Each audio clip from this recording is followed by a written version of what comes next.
Ya. Baik Bapak Ibu sekalian, kita akan menjelaskan apa sih sebenarnya yang dituju dalam pelatihan ini.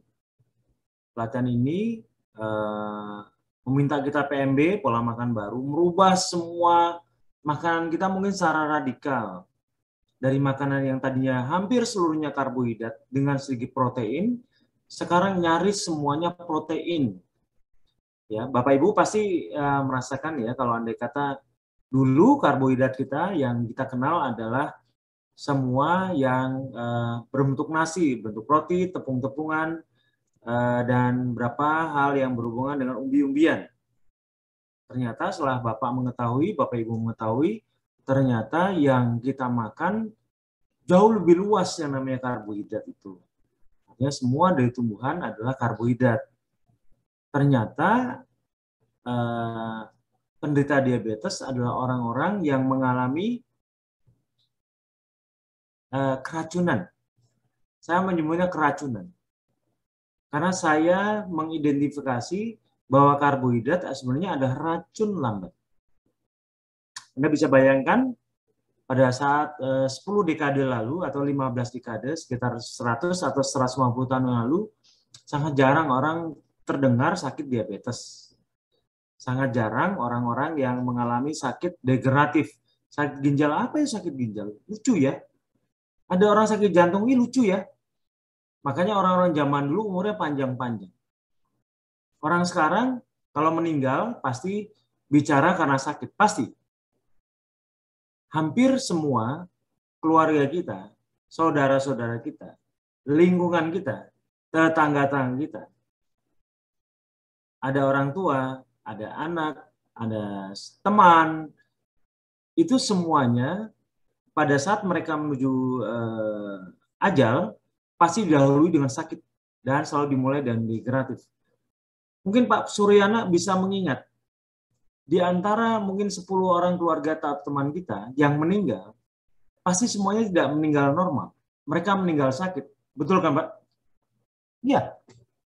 Hampir tidak ada orang-orang di sekitar kita meninggal karena usia tua. Tapi semuanya karena keracunan. Keracunan karbohidrat yang menimbulkan penyakit degeneratif. Berapa pemerintah keluarkan uang untuk menanggulangi BPJS? Triliunan rupiah Pak hanya untuk diabetes dan teman-temannya. Jadi kalau andai kata Bapak Ibu mempermasalahan uang 100.000, itu tolong diingat kembali bahwa pemerintah jauh lebih banyak berkorban untuk membuat Bapak Ibu merasa nyaman dalam kehidupan. Tetapi sebenarnya bukan itu yang membuat kita nyaman. Adalah pola hidup kita perbaiki. Biasanya kita mengenal diabetes ada dua. Sebenarnya ada empat ya. Diabetes, tapi saya akan sebutkan dua saja yang utama, yaitu diabetes tipe 1 dan diabetes tipe 2. Yaitu apabila diabetes tipe 1 itu karena pankreasnya mengalami defisiensi, tidak mampu memproduksi insulin. Karena kenapa? Karena sel dari pulau-pulau Langerhans, ada yang namanya satu kelompok sel tadi yang membentuk satu organ namanya pankreas itu, ada pulau-pulau Langerhans yang sudah tidak bisa memproduksi insulin. Insulin adalah bagian dari 4 hormon yang ada di pankreas itu. Jadi pankreas itu ada 4 hormon, namanya hormon pertama itu hormon glukagon, dia hormon alfa. Kemudian hormon beta, yaitu hormon insulin. Yang ketiga hormon somatostatin. Yang keempat adalah hormon F yang kadang-kadang para ahli masih memperdebatkan itu tugasnya apa. Ya, terus kemudian orang-orang yang mengalami masalah pada insulin inilah disebut penderita diabetes tipe 1. Karena ternyata insulinnya sudah tidak aktif atau setengah aktif. Jadi pulau-pulau Langerhans itu di dalam satu pankreas yang bentuknya kayak terong ya, terong di bawah lambung itu itu ternyata menghasilkan insulin. Insulin gunanya untuk membukakan pintu sel. Jadi kalau Anda kata Anda makan karbohidrat, karbohidratnya di metabolisme ya, menjadi glikogen, orang menyebutnya glikogen. Glikogen itu menjadi bahan bakar dari sel agar pertama membuat badan kita hangat ya, bisa melakukan banyak kegiatan itu karena glikogen. Nah, pembuka pintu selnya itu yang mempersilahkan bahan bakar masuk. Yang mengatur bahan bakar masuk ke sel itu adalah insulin. Bagaimana ceritanya? Kalau Anda lihat tukang buka pintu selnya itu nggak ada. Gula akan makin banyak di tubuh kita, tapi tidak bisa masuk dalam sel untuk dibakar. Tukang bakarnya nggak ada. Yang jaga pintunya nggak ada. Itulah orang yang mengalami diabetes tipe 1. Lalu apa itu diabetes tipe 2? Diabetes tipe 2 adalah orang-orang yang insulinnya sangat aktif. Sangat aktif karena kita makan banyak gula, banyak makan karbohidrat. Karena ada banyak karbohidrat menjadi glikogen, dan glikogen ternyata merangsang munculnya insulin dari pankreas kita. Tetapi ternyata sel kita sudah anti sama insulin. Udah males. Nggak mau saya kenal lagi. Yang terjadi akhirnya dia mengalami yang disebut resistensi insulin. Sel-sel tubuh kita mengalami resistensi insulin. Kalau sel-selnya udah resisten terhadap insulin, berarti si tukang buka pintu sel tadi tidak mau diterima. Akibatnya gula juga tidak masuk. Bayangkan. Jadi Anda bisa membedakan antara diabetes tipe 1 adalah insulin yang sudah tidak produksi. Kalau yang tipe 2, insulin diproduksi tapi sel sudah tidak mau menerima karena insulinnya resisten. Ditolak sama sel. Lalu apa sih, kenapa sih bisa terjadi gitu? Kalau Bapak Ibu pernah mendengarkan penjelasan saya mengenai glikasi, glikasi adalah sebuah peristiwa di mana tercampurnya protein dengan glukosa. Akibatnya apa yang terjadi? Kerja protein yang seharusnya benar menjadi tidak benar. Sel-sel protein yang seharusnya benar menjadi tidak benar. Dia tugasnya jadi melenceng. Logikanya, sel-sel tubuh kita itu akan berganti setiap 45-60 hari sekali. Beberapa sampai 120 hari sekali. Tapi salah satu kita biasa 45-60 hari sekali, dia akan berganti.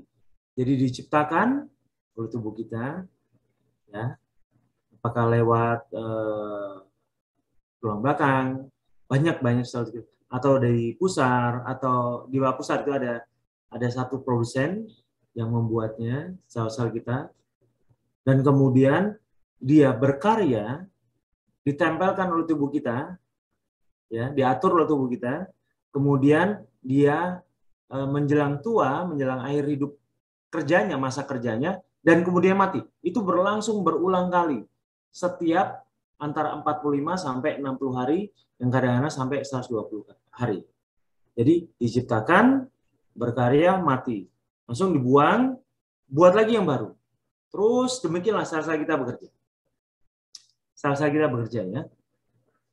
Artinya, itulah yang disebut regenerasi sel. Itu berlangsung secara otomatis. Secara otomatis. Jadi Anda secara kodrati, tubuh Anda itu melakukan regenerasi, melakukan perbaikan terus-menerus.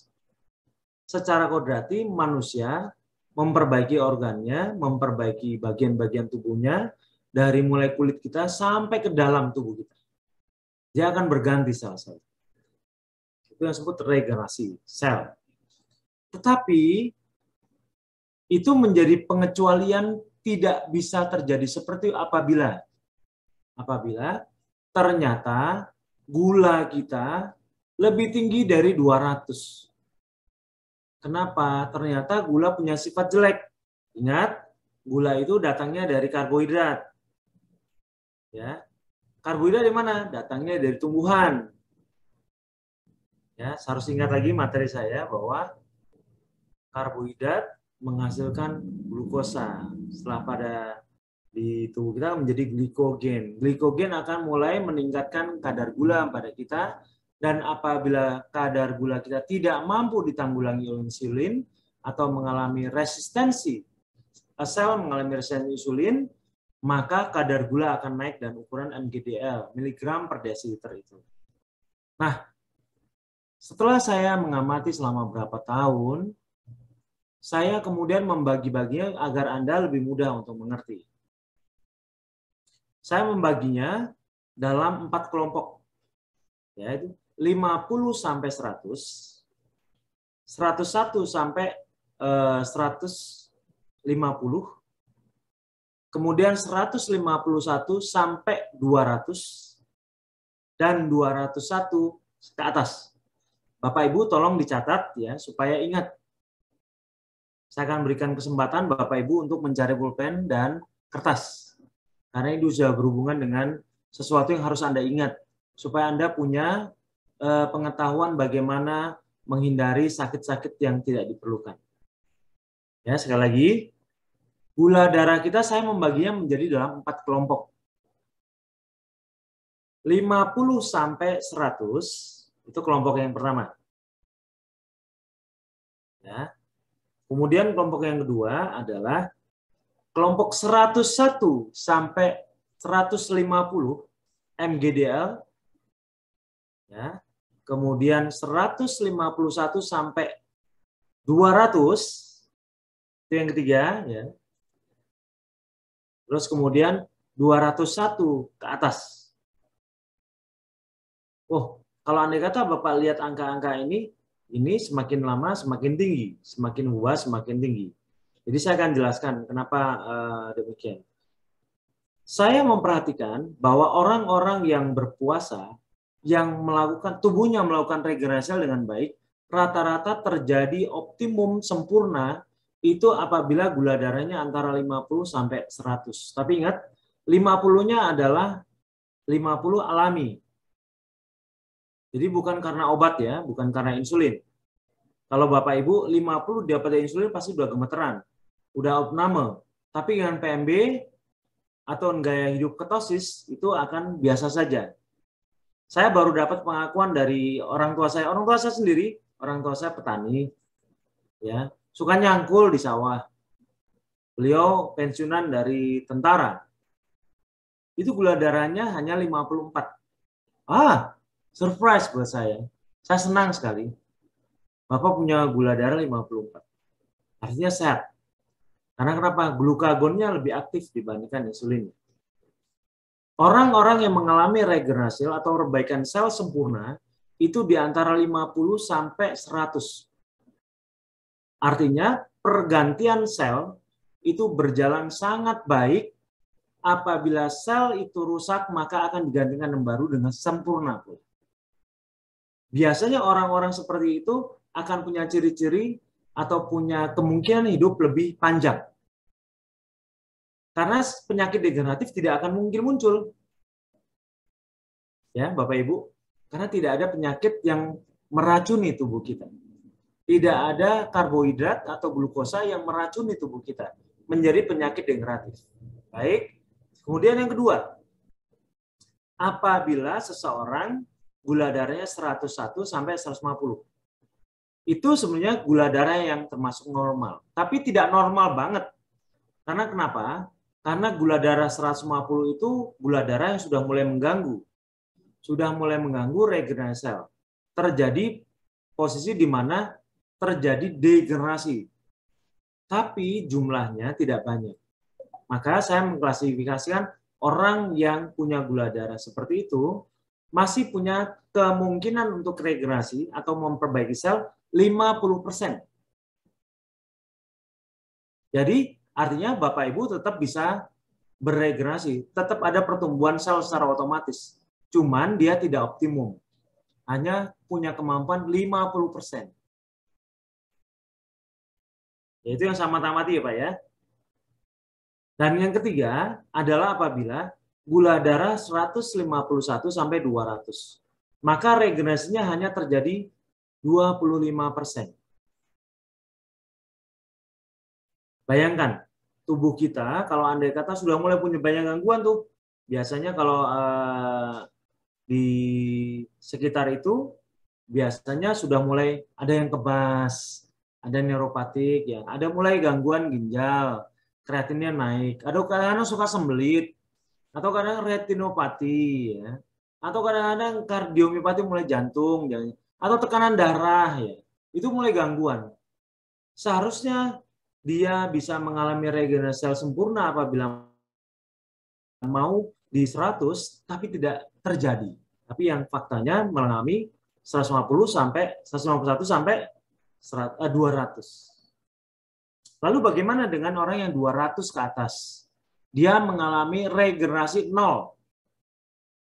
Artinya mengalami kemampuan regenerasinya 0 atau degeneratif. Ternyata gula punya sifat itu. Dari penjelasan saya terjelaskan dan terbuktikan gula menghambat proses regenerasi. Akibatnya sel-sel kita tidak berganti. Di mana kalau andai kata menyitir Bu Siswanti, sel-sel kita tuh ada sekitar 37 sampai 47 triliun dan setiap hari berganti antara 45 sampai 60 hari sampai 120 hari 4 bulan. Bayangkan kalau andai kata Bapak beli mobil tanpa ada bengkelnya, pelayanan purna jualnya tidak ada, barang mobil itu jadi murah. Makanya saya suka kaget, kok kenapa ya BMW itu, BMW, bahasa kerennya, itu kalau waktu beli pertama kali, aduh harganya minta ampun. Tapi nunggu 4-5 tahun itu harganya jatuh. Kenapa? Karena spare part-nya mahal. Dan pelayanan purna jualnya, bengkel-bengkelnya jarang. Maka dia hanya keren pada awal saja. Sama, Pak. Sama dengan tubuh kita. Pada saat orang mengalami degenerasi, ya, orang sudah tidak punya kemungkinan atau punya kemungkinan kecil terjadinya pergantian selnya. Artinya ada sel yang rusak, seharusnya ada bengkelnya. Nggak ada. Akhirnya nggak diperbaiki. Ada yang mati, seharusnya diurusin, diganti lagi. Tidak ada. Kalau andai kata diganti pun dengan sel yang sama jeleknya. Memakai spare part KW2, KW3, atau KW10. Jadi mengerti ya, kenapa kita tetap bisa hidup? Ya karena digantinya dapat KW yang 10, KW3, KW4. Ya hidup-hidup tapi tidak menikmati. Sakitlah kita. Hidup segan, mati tak mau.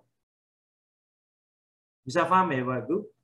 Ternyata gula membuat, yang glikasi tadi saya sebutkan tadi ya, ternyata membuat protein kita menjadi mutunya jelek. Jadi pada saat pergantian protein, proteinnya itu adalah protein yang jelek. Protein yang KW. Karena tercampur dengan gula. Lalu kenapa saya selalu minta, makanlah protein tulen. Karena supaya Anda dapat memproduksi protein yang terbaik yang bisa menggantikan sel-sel kita. Mulai paham ya Bapak Ibu?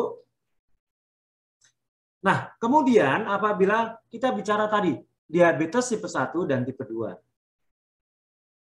Lalu kenapa saya selalu maksa, ayo Bapak Ibu, jangan cheating, lewatkan 4 bulan ini. Jangan cheating. Karena kenapa? Supaya sel-sel Anda itu diproduksi dalam keadaan terbaik. Jangan ada namanya glikasi. Glikasi terjadi karena gula. Jadi pada saat sel-sel kita mulai dicopoti karena mulai mati, nanti digantikannya dengan sel terbaik yang kita punya. Bukan sel campuran antara protein dan gula yang disebut dalam istilah medis atau istilah ilmiah itu disebut glikasi, glycation. Mulai paham ya Bapak Ibu? Dan pankreas kita juga ternyata seperti itu. Saya sudah berani membuktikan pada Anda semuanya bahwa Kalau andai kata para medis atau para petugas medis itu mengatakan syaraf tidak bisa disembuhkan.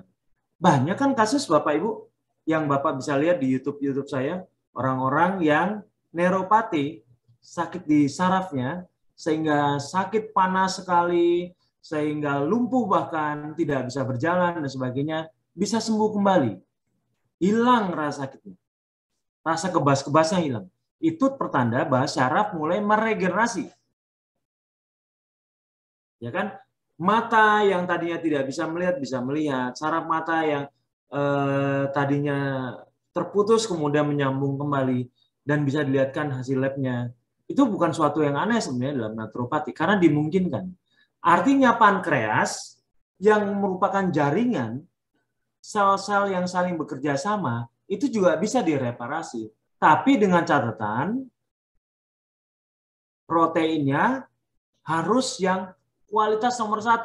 Makanya Anda diminta untuk memakan protein tulen yang mengandung asam amino esensial. Dari mana? Telur. Dari hewani. Tapi paling banyak di telur ya. Makanya telur dianggap sebagai makanan protein yang merupakan rujukan. Dia adalah sumber makanan protein terbaik. Ya, Bapak Ibu, telur itu. Jadi kita suka menghina-hina telur ya. Telur itu biang penyakit tuh, biang kolesterol itu. Kuningnya. Udah kita makan yang putihnya aja. Ya, sebenarnya di kuning telurnya banyak sekali asam amino esensial, banyak mineral, banyak vitaminnya di situ. Kalau andai kata Bapak Ibu minum makan putihnya saja, maka yang dapat yang albuminnya saja, protein saja. Vitaminnya nggak dapat, mineralnya nggak dapat, semua asam amino esensialnya nggak dapat. Oke, lalu kalau andai kata diabetes tipe 1 di mana pankreas yang mengalami defisiensi tadi, mengalami masalah tadi, diperbaiki, maka kemungkinan dia untuk memproduksi insulin kembali dimungkinkan sangat besar terjadi. Artinya seseorang bisa sembuh, tapi dengan syarat, nanti saya sebutkan. Saya sampaikan. Kemudian kita bahas mengenai diabetes tipe 2. Apakah mungkin, Pak, tubuh yang mengalami resisten terhadap insulin itu juga bisa sembuh? Bisa.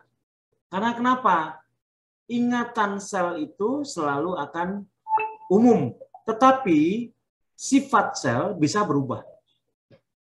Nah, sel-sel kita, saya selalu sudah sampaikan, 45-60 hari akan berganti. Sel-sel yang resisten oleh insulin tadi, perlahan-lahan akan mati juga. Dan akan dibuang oleh tubuh kita. Ya, tapi akan dibuat lagi protein yang baru. Yang kemampuannya lebih bagus. Bukan KW1, KW2, tapi genuine asli. Menggunakan asam amino esensial. Perlu saya sampaikan bahwa sel terdiri dari peptide, peptida, yang kemudian nanti dia membentuk polipeptida, banyak peptida. Saya sampaikan bahwa peptida itu terdiri dari asam amino. Dan rangkaian asam amino itu membentuk peptida, peptida membentuk sel. Setelah banyak peptida membentuk satu sel. Jadi sel itu banyak sekali asam aminonya. Nah, kalau asam amino Anda terbaik, maka peptida Anda terbaik, dan hasilnya adalah sel yang terbaik. Maka akan mendapatkan Anda seluruh tubuh, mendapatkan sel terbaik yang bisa menerima lagi insulin. Gitu logikanya. Kalau andai kata tubuh Anda sudah perbaiki semua, terbarui semua, maka insulin akan bisa diterima kembali. Itulah cara bekerja proses regenerasi sel yang terjadi pada PMB ini, pada penderita diabetes tipe 2. Tapi sekali lagi, jangan diganggu dengan cheating. Kan Bapak Ibu masih ada tuh yang yang masih aduh lidah saya kayaknya nih sayang, kan ada teman saya tuh, dia ngajak makan. Nggak enak, saya nolak, itu makanan dari hotel kan enak-enak, maksud saya nggak menghormati dia dengan menikmati makanan itu. Ya, apapun namanya, rasa suka atau tidak suka, atau kita rasa pakai orang Jawa ya. atau rasa sungkan, itu tetap saja cheating. Dan Anda harus hindarkan selama 4 bulan. Kenapa 4 bulan? Karena itulah pergantian sel kita terjadi. 45 sampai 60, 45 sampai 120. Ya, Bapak Ibu sekalian. Dan diharapkan setelah itu Bapak akan menerima suatu fenomena namanya V terbalik. V terbalik adalah suatu fenomena yang genuine dari komunitas ini. Genuine itu asli. Hasil dari pengamatan dari komunitas ini. Jadi tidak ada komunitas lain di Indonesia atau di dunia membahas mengenai V terbalik. V terbalik itu apabila sel kita sudah tidak terganggu oleh gula dan dia bisa bekerja normal, bisa beregenerasi, maka gula darah kita biasanya akan mulai dari 80. Kenapa angka 80 saya temukan? Karena itu adalah angka-angka orang yang sedang berpuasa. Berpuasa 24 jam itu biasanya gula darahnya di 70-80. Dan pada saat itu insulinnya sangat rendah. Oleh karena itu glukagonnya jadi tinggi. Itu adalah prinsip-prinsip dari cara kerja saraf otonom yang disebut simpatik parasimpatik. Dia akan mengatur begitu insulin rendah, maka akan digantikan dengan glukagon tinggi. Dan di sini juga kita berprinsip, perlu Bapak perhatikan bahwa orang-orang yang berbakat sembuh itu adalah orang-orang yang berglukagon tinggi, bukan insulin tinggi. Jadi Bapak bisa mengerti, Bapak Ibu bisa mengerti, ya. Ada orang-orang yang merasa, oh saya kan gula darahnya rendah 80, saya bantu loh antara PMB dan insulin. Bapak akan sembuh. Karena saya tidak pernah melihat ada orang insulin yang bisa sembuh. Dia akan tetap memakai insulinnya seumur hidup. Walaupun gula darahnya bisa ditekan sampai 80. Karena ternyata insulin menghambat proses regenerasi. Regenerasi hanya terjadi apabila hormon glukagon kita tinggi. Mudah-mudahan Bu Dia bisa paham, Ibu ya. Paham ya? Baik. Kemudian V terbalik itu adalah suatu fenomena di mana apabila gula darah kita 80, sebelum kita makan, kita coba setelah 4 bulan, makanlah sesuatu yang berkarbo, penuh, full, 1 piring. Jadi kalau makan karbo jangan sedikit-sedikit, langsung banyak. Untuk menguji. Ya. Misalnya makan 1 piring plus taruh asam, sama apa ya, ikan asin atau saya nggak tahu ya, tempe itu biasa asam gitu ya, terus sama sambal, enak. Nah, kemudian tunggu 2 jam, namanya 2 jam PP, postprandial. Gula darah pasti akan naik, tapi syaratnya adalah hanya sampai 160. Kalau Anda kata lebih, maka Anda belum pankreasnya belum aktif atau selnya belum aktif. Berarti masih ada yang belum benar tuh. Kemudian setelah itu 4 jam setelah makan, dia akan kembali lagi ke angka 90 paling tidak. Yang angka 80, tapi paling tidak 90. Itulah yang disebut V terbalik, di mana itu menunjukkan bahwa tubuh Anda sudah mulai bekerja maksimum seperti masa muda. Kenapa sih banyak orang yang gagal? Yang gagal itu karena pikiran kita. Biasanya mereka akan berusaha mendengarkan sesuatu yang ingin mereka dengar, bukan apa sesuatu yang mereka ketahui. Saya pengen makan ini. Tetangga saya, istri saya, anak saya pengen ditemani agar mereka makan di luar. Atau mereka berpendapat bahwa nggak ada orang diabetes, sudah makan aja, pakailah insulin, pakailah metformin, pakailah glukopat dan sebagainya. Semua orang-orang berusaha mengaruhi kita. Semuanya. Kenapa? Mereka sayang sama kita. Dan mereka adalah orang pertama mencuri impian kita untuk sembuh. Biasanya begitu. Mereka adalah pencuri-pencuri impian. Mereka sendiri tidak bisa menyembuhkan diabetes dan tidak bisa menunjukkan dasar-dasar teorinya, tapi meminta kita untuk teracuni kembali dengan karbohidrat. Ya, Bapak Ibu sekalian. Nah, kalau andai kata fenomena V terbalik itu Anda terima, lakukan selama 4 minggu berturut-turut. Kalau andai kata Bapak Ibu lakukan pada hari Minggu, maka lakukanlah minggu depan lagi. Makan. Cek lagi. Sama, oh hasilnya. Berarti pankreasnya bagus. Minggu yang ketiga, makan lagi. Kemudian minggu yang keempat, makan lagi. Kalau 4 kali berturut-turut Bapak Ibu sudah mendapatkan V terbalik itu sama terus-menerus, maka Bapak Ibu sudah bisa makan karbohidrat kembali. Tapi berhati-hatilah dengan karbohidrat, karena karbohidrat memberikan pengalaman traumatis ya. Dia memberikan sakit diabetes kepada kita. Jadi harus berhati-hati. Saya lebih menghargai sekali Bu Carkini yang saat ini sampai hari ini dari angkatan 2 itu dari September tahun lalu, September, Oktober, November. Jadi 1 tahun 2 bulan, sudah 14 bulan tidak makan karbohidrat. Tapi ada juga yang sudah sembuh dari Pak siapa yang di Lampung itu juga hanya dalam waktu 4 bulan sudah bisa makan karbohidrat dan gulanya tetap di 90, di 80, 90, 80. Karena sudah mengalami V terbalik. Ya, Bapak Ibu sekalian. Baik, kira-kira demikian penjelasan saya untuk Zoom. Kita lanjutkan dengan tanya jawab. Silakan Bu.